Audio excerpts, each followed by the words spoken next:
In this video, I'll show you how to design screens by dragging components in BASE44. First, open your web browser and go to the BASE44 website. Sign into your account and open the app project you want to edit. Next, open the Screen Builder or Design Editor where you can customize your app layout. This is where you can create pages visually without writing code.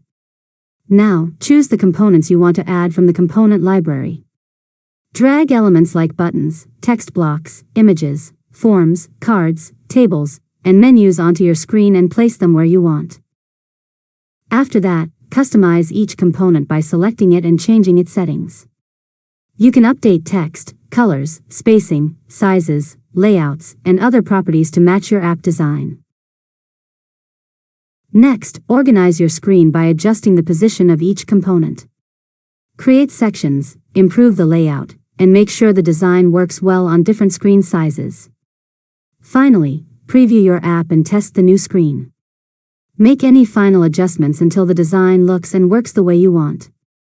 And that's it. You've successfully learned how to design screens by dragging components in BASE44.